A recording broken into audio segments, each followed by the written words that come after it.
2 Chronicles chapter 30. Then Hezekiah invited all of Israel and Judah with personal letters to Ephraim and Manasseh to come to the temple of God in Jerusalem to celebrate the Passover to Israel's God. The king and his officials and the congregation in Jerusalem had decided to celebrate Passover in the second month. They hadn't been able to celebrate it at the regular time because not enough of the priests were yet personally prepared and the people hadn't had time to gather in Jerusalem. Under these circumstances, the revised date was approved by both king and people, and they sent out the invitation from one end of the country to the other, from Beersheba in the south to Dan in the north. Come and celebrate the Passover to Israel's God in Jerusalem. No one living had ever celebrated it properly. The king gave the orders, and the couriers delivered the invitation from the king and his leaders throughout Israel and Jerusalem. The invitation read, "O Israelites, come back to God, the God of Abraham, Isaac, and Israel, so that he can return to you who have survived the predation of the kings of Assyria. Don't repeat the sins of your ancestors who turned their backs on God, the God of their ancestors, who then brought them to ruin. You can see the ruins all around you. Don't be pig-headed as your ancestors were. Clasp God's outstretched hand. Come to his temple of holy worship, consecrated for all time. Serve God, your God. You'll no longer be in danger of his hot anger. If you come back to God, your captive relatives and children will be treated compassionately and allowed to come home. Your God is gracious and kind and won't snub you. Come back and he'll welcome you with open arms." So the couriers set out, going from city to city through the country of Ephraim and Manasseh, as far north as Zebulun.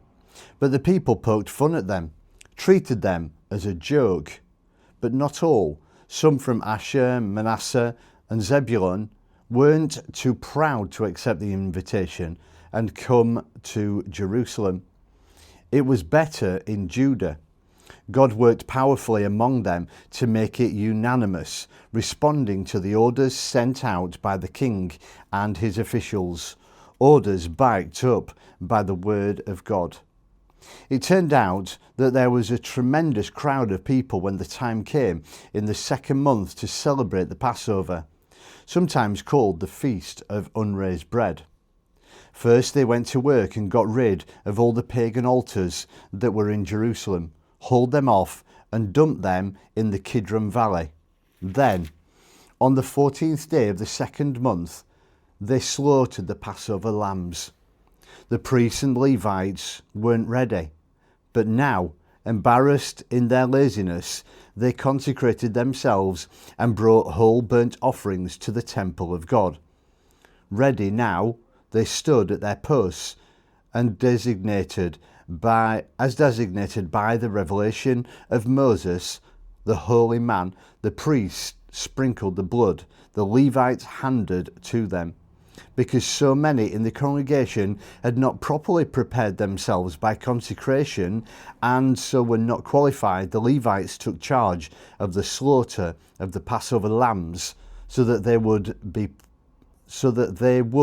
be properly consecrated to God. There were a lot of people, especially those from Ephraim, Manasseh, Issachar and Zebulun, who did not eat the Passover meal because they had not prepared themselves adequately. Hezekiah prayed for these as follows: "May God, who is all good, pardon and forgive everyone who sincerely desires God, the God of our ancestors, especially those who do not meet the literal conditions stated for access to the temple." God responded to Hezekiah's prayer and healed the people. All the Israelites present in Jerusalem celebrated the Passover, Feast of Unraised Bread, for 7 days, celebrated exuberantly. The Levites and priests praised God day after day, filling the air with praise sounds of percussions and brass.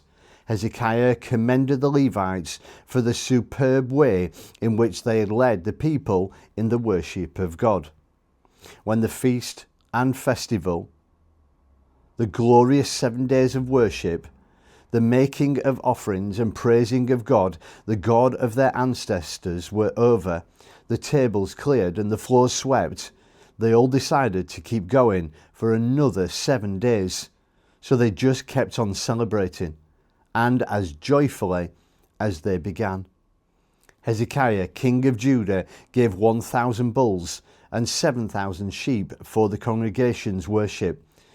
The officials gave an additional 1,000 bulls and 10,000 sheep.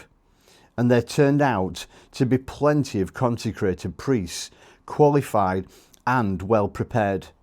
The whole congregation of Judah, the priests and Levites, the congregation that came in from Israel, and the resident aliens from both Israel and Judah were all in on the joyous celebration. Jerusalem was bursting with joy. Nothing like this had ever taken place in Jerusalem since Solomon, son of David, king of Israel, had built and dedicated the temple. The priests and Levites had the last word.